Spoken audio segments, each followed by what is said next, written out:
All right, so this is baby Genesis, 6 weeks old, just coming in for a wellness checkup.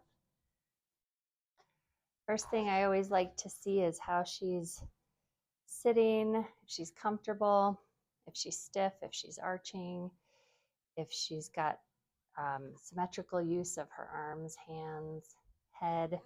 So we'll check all of her range of motion and her extremities. We'll see if she's strong, big, strong girl. And she is. Check rotation of her pelvis and her spine. Sometimes after birth, they can be kind of, they can have some stiffness in their spine that's actually just due to the position they were in utero for so long. And I might give you some homework to do at home. So she rotates really well to her right side, but she's a little restricted. I don't know if you can see that. She's kind of picking her shoulder up when I turn her to the left. See how her whole body's kind of coming up? When we go to the right, she leaves her upper body on the cushion. Okay, so homework number 1 will be basically to do what I'm doing. So I'll show you how to do that, but we'll just basically cup her ilium and her femur and just kind of rotate her. Trying to keep her shoulders level. Okay, we'll just check for hip health. We pass that test. We'll check for diaphragm tension. You said she's not spitting up much, so I just like to see if there's any tension in the diaphragm. She seems to have come through birth really beautifully, though. I mean, birth is really heavy on them. How long were you in labor? 25 hours. How long pushing do you know? Like 20 minutes. Okay, so pretty quick.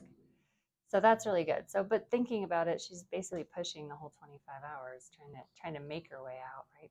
Okay, so we're going to move up to her thoracic spine and shoulder blades and just check for any kind of restriction in that area.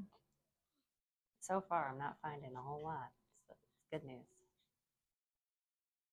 Great news.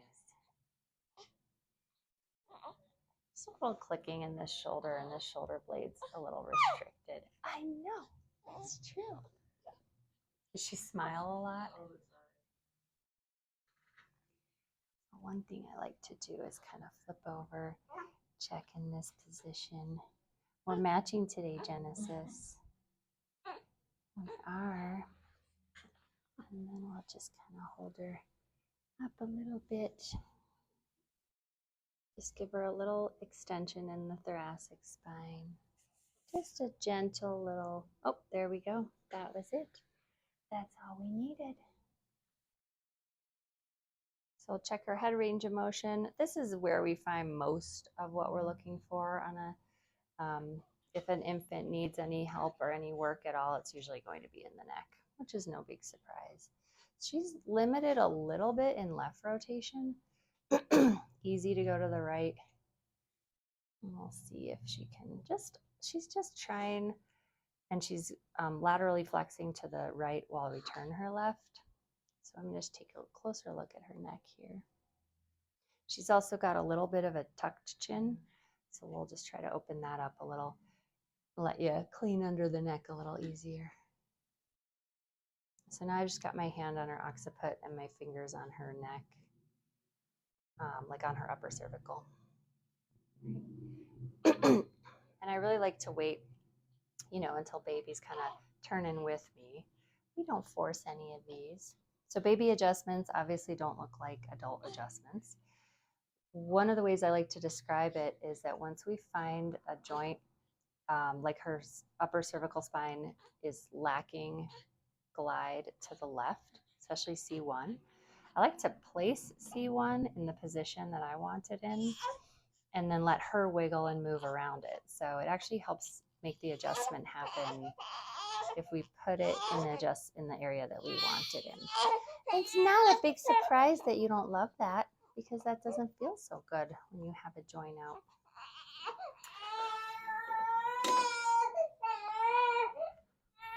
I'm going to check inside her mouth.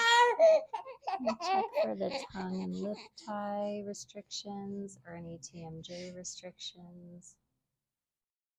I can combine this with a little neck adjustment. I mean, can you ever stop looking at her? She's just like the sweetest face. I remember when babies were little, they'd wake up at night and I was almost excited because I'd get to go see them. You know, there we go, Genesis. That's better. That's better. So I believe pretty strongly that kids, as they get older, you know, when like 10, 12 is a common age to be diagnosed with scoliosis. And there's some research happening, but a lot of people just intuitively think that the neck position has a lot to do with it. If, as an infant, if your neck is tilted, and I'm kind of exaggerating, but your eyes will want to be on the horizon, so your body will create a curve lower down, and then we wind up with a scoliosis. So the benefit of bringing her in at this age is just making sure that everything is growing in alignment, and we don't have to make adaptations. We don't have to make those adaptations. Gosh, she has really good range of motion in her mouth. Really good range of motion. No worries about tongue tie or lip tie at all. And her head looks great. Just going to create a little bit of movement in her cranium.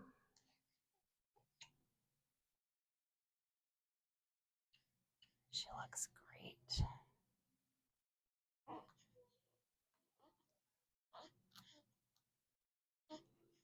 Okay, we're going to flip you over now again, okay? Like, wait, I was enjoying that.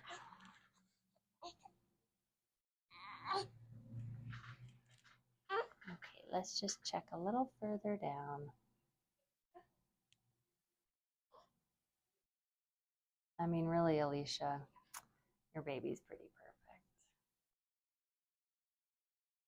Just a little restriction in the neck in like actually three directions, but just in one place. So baby Genesis just got her first chiropractic visit and adjustment. Good job.